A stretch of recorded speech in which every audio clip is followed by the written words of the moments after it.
राजनांदगांव जिले के धर्मनगरी डोंगरगढ़ में स्थित विश्व प्रसिद्ध मां बमलेश्वरी मंदिर रोपवे में बीते दिन हुए हादसे में अब नया मोड़ आता दिख रहा है। यहां हादसे के बाद दो अलग अलग पक्ष डोंगरगढ़ पुलिस थाने पहुंच गए, जबकि अभी पूरे मामले में जांच होना बाकी है। इसमें अभी करीब एक हफ्ते का समय लगेगा। इसके बाद ही साफ हो पाएगा कि आखिर क्यों ऐसी घटना बार बार हो रही है। प्रसिद्ध मां बमलेश्वरी मंदिर रोपवे हादसा मामले में आया एक और नया मोड़। एक और पीड़ित पक्ष ने दर्ज कराया मामला। मंदिर ट्रस्ट समिति ने बताया घटना का कारण, बिजली के फ्लक्चुएशन को बताया हादसे का कारण। विद्युत विभाग ने भी दिया स्पष्टीकरण। बीते दिन दोपहर में डोंगरगढ़ स्थित विश्व प्रसिद्ध मां बमलेश्वरी मंदिर में संचालित होने वाले रोपवे में हादसा हुआ। हादसे के समय उस ट्रॉली में पूर्व मंत्री राम सेवक पेकरा, भाजपा प्रदेश महामंत्री भरत वर्मा, मंदिर ट्रस्ट समिति के अध्यक्ष मनोज अग्रवाल समेत 6 लोग बैठे थे और माता के दर्शन कर वापस लौट रहे थे। तभी नीचे स्थित स्टेशन में रोपवे ट्रॉली अचानक पलट गई। इस हादसे में भाजपा प्रदेश महामंत्री भरत वर्मा को गंभीर चोट आई, जिनका इलाज रायपुर के अस्पताल में चल रहा है। वही पूरे मामले में अब नया मोड़ देखने को मिल रहा है, जहां एक और पीड़ित पक्ष की ओर से डोंगरगढ़ पुलिस थाने में एफआईआर दर्ज कराई गई है। तो वही देर शाम मंदिर ट्रस्ट समिति और रोपवे संचालन में लगे दामोदर रोपवे एवं इंफ्रा लिमिटेड के साइट इंचार्ज ने प्रेस कॉन्फ्रेंस की। साइट इंचार्ज धर्मेंद्र ठाकुर के बिजली फ्लक्चुएशन को हादसे का कारण बताने के बाद विद्युत विभाग ने भी इस मामले में अपनी प्रतिक्रिया देते हुए ऐसे तथ्यों को बेबुनियाद बताया और पूरे मामले में डोंगरगढ़ पुलिस थाने में उनकी ओर से भी शिकायत दर्ज कराई गई। दूसरी ओर शनिवार को जिला कलेक्टर ने रोपवे हादसे को लेकर जिला स्तरीय जांच समिति का गठन किया। ये समिति रोपवे गिरने की घटना में तकनीकी पहलुओं की जांच करेगी। समिति 7 दिन के अंदर घटनास्थल का तकनीकी निरीक्षण कर जांच प्रतिवेदन प्रस्तुत करेगी।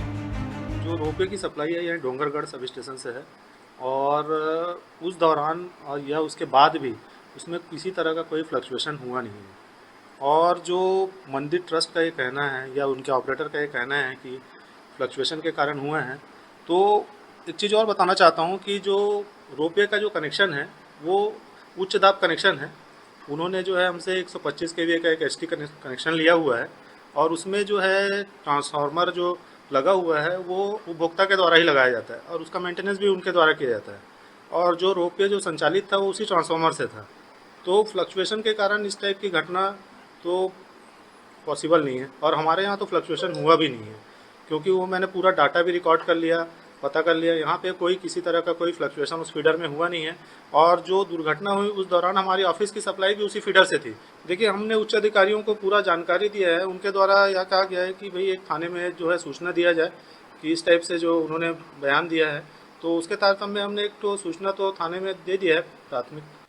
मामले में प्रथम दृष्टया लापरवाही प्रदर्शित होने पर थाना डोंगरगढ़ में 125 बीएनएस और 289 बीएनएस के तहत अपराध पंजीबद्ध कर विवेचना में लिया गया है और जितना भी घटनास्थल निरीक्षण किया गया है और वहां पर लगे समस्त सभी सीसीटीवी का खंगाला जा रहा है और जल्द ही इस पर जो भी लोग जिसकी भी संलिप्तता होगी उस पर कार्रवाई की जाएगी। विद्युत विभाग ने भी सर कुछ आवेदन दिया है सर, उनके अधिकारियों को कहना है। हाँ, अभी एक लेटर आया हुआ है और उस पर भी अभी विचार किया जा रहा है कि वो भी जांच का बिंदु है और उस पर भी जांच अभी की जा रही है।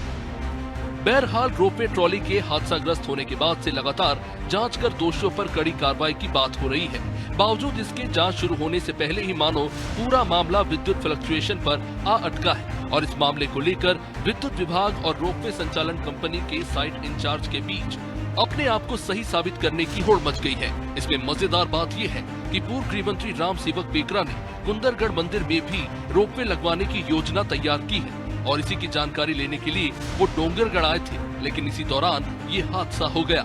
हालांकि अब जिम्मेदारों पर कार्रवाई की मांग जोर पकड़ने लगी है। राजनांदगांव से संवाददाता शशांक उपाध्याय की रिपोर्ट।